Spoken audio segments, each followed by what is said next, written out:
On the morning of August 17, 1943, at WWII airfield in New Guinea, Technical Sergeant James McKenna crouched beneath the left wing of a P-38 Lightning and watched Lieutenant Robert Hayes get ready to take off. Hayes was only 23.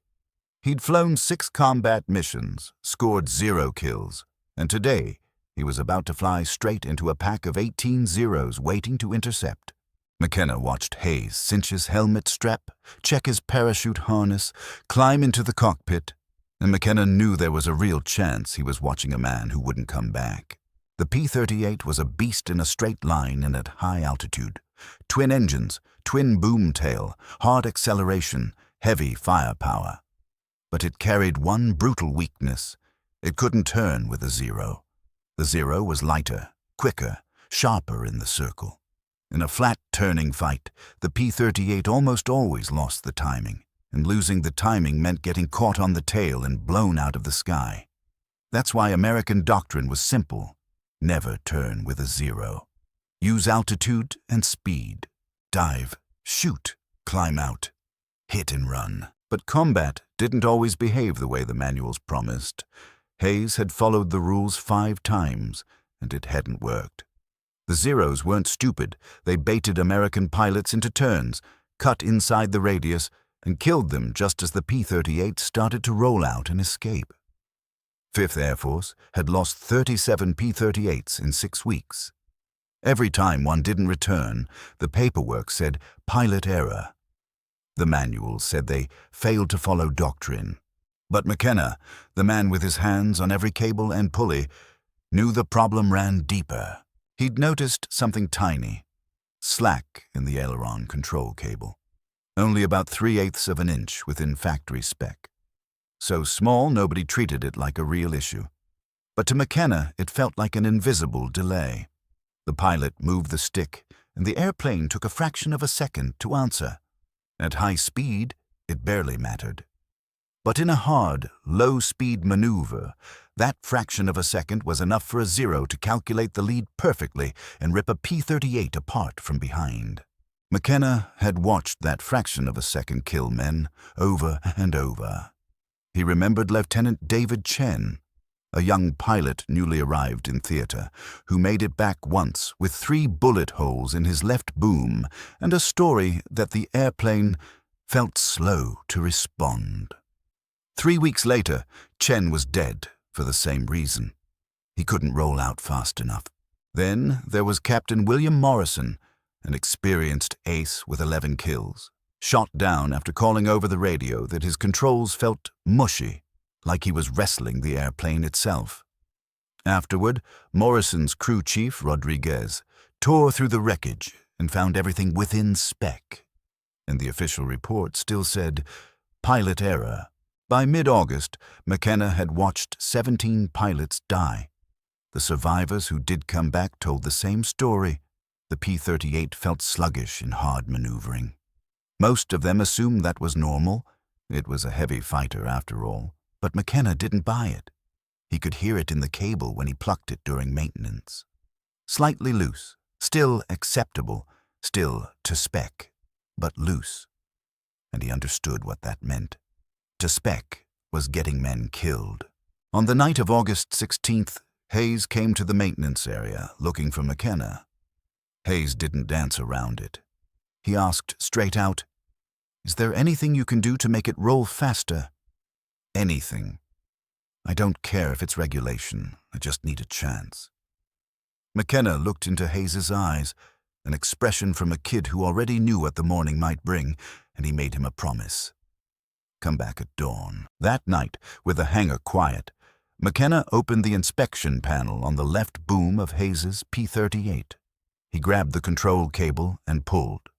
The slack was there again, small but obvious, like a thorn, and in McKenna's tool bag he had something he'd salvaged from a wrecked P-38, a 6-inch piece of high-tensile piano wire. He'd kept it without knowing why. Now he did. He sat down on the hangar floor and bent the wire into a Z-shape with a pair of pliers. The wire fought back. It snapped against his grip and sliced his finger. Blood made it slippery. He wiped it off and kept going until the bend was right. That Z-shaped piece would act like an inline tensioner, preloading the cable just enough to eat up the slack completely. Installing it was harder. The space was tight. The flashlight beam jumped. A connector pin dropped inside the boom and forced him to grope in the dark. McKenna's heart hammered. If anyone caught him modifying a flight control system without authorization, it was court-martial territory. And if his hack failed, Hayes would crash, and McKenna would carry that death on his hands. But if he did nothing, Hayes was almost certainly going to die anyway. When the final pin seated, McKenna pulled the cable again. No slack. The control surface responded instantly. "That's it," he whispered, like hearing a clean note after hundreds of wrong ones. He sealed the panel, wiped his hands, stepped out into the humid pre-dawn air, and didn't sleep. At 07:42, Hayes took off. McKenna stood on the flight line and watched the P-38 climb into the bright morning, join its formation, and vanish toward Japanese airspace. For the first time in weeks, McKenna felt two things at once: fear and hope. At 08:14, the fight ignited over Huon Gulf at 13,000 feet. Hayes dove on a zero at the back of the formation, built speed, and squeezed the trigger. The first burst mostly missed, only clipping a wing. The zero snap-rolled and dropped. Hayes rolled after it, and in that instant he felt something impossible. The P-38 answered immediately. No delay, no mud in the controls. The airplane rolled like a blade drawn at exactly the right moment. Hayes reacquired the target in his gun sight and fired a second burst. The round stitched up the zero from tail to cockpit. The engine detonated, his first kill, but he barely had time to breathe before three more zeros dove in for revenge. Doctrine said he should climb and run. But Hayes had seen Doctrine get men killed. He reversed hard, pulled, and the P-38 whipped around so fast it caught the enemy off guard. Hayes dropped the second zero within seconds.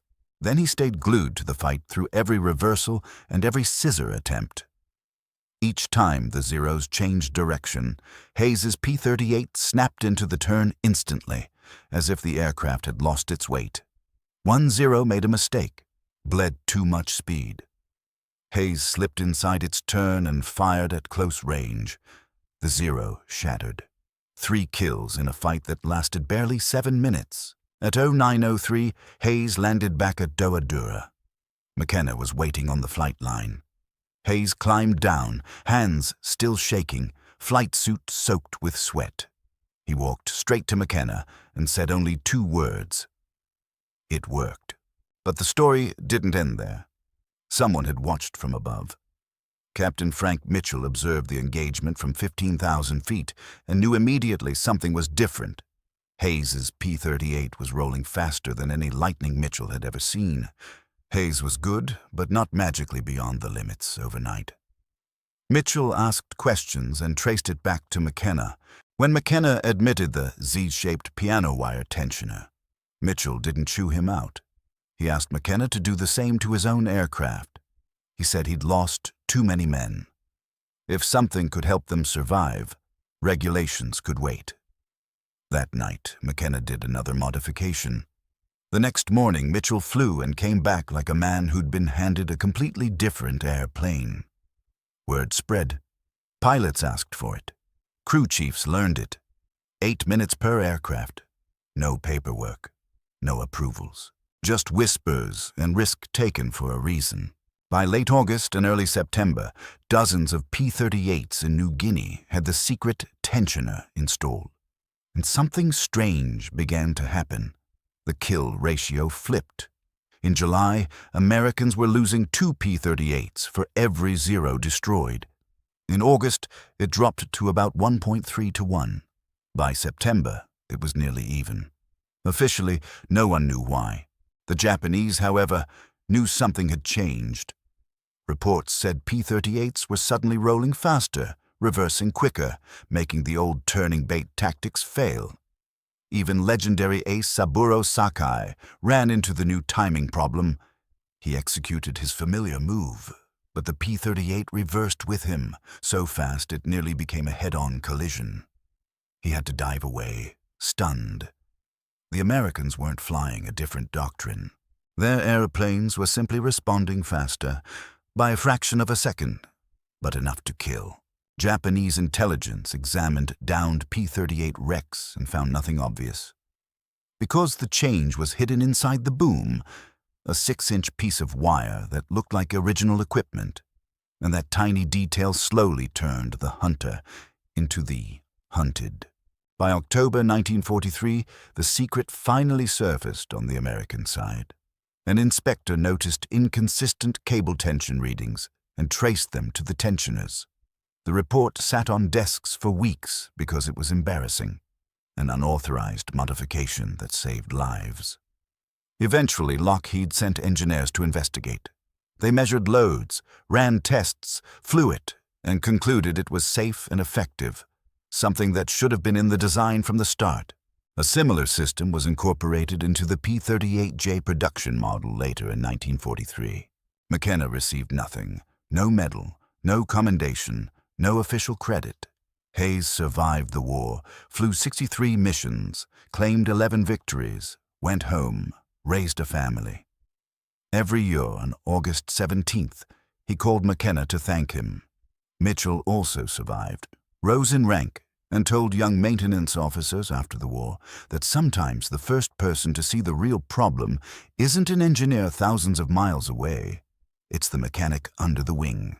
McKenna returned to California, opened an auto garage, and worked for the rest of his life, rarely talking about the war. When people asked, he'd only say, "I was a mechanic. I fixed airplanes." Not until 1991 did a historian trace the story through maintenance logs and confirm it with McKenna himself. The estimate was that the piano wire fix may have saved 80 to 100 pilots. McKenna never counted. He only remembered the men who made it home. McKenna died in 2006 at age 88. His obituary mentioned his World War II service as an aircraft mechanic. It didn't mention the piano wire. It didn't mention that he broke the rules to save lives and changed how P-38s fought in the Pacific.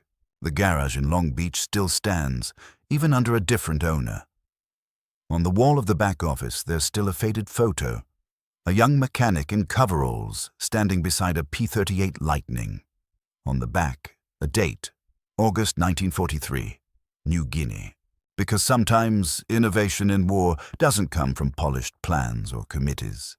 It comes from a mechanic in a hot, humid night with grease and blood on his hands, staring at a within-spec slack, and deciding that within-spec isn't enough to keep people alive. If you found this story as compelling as we did, please hit like.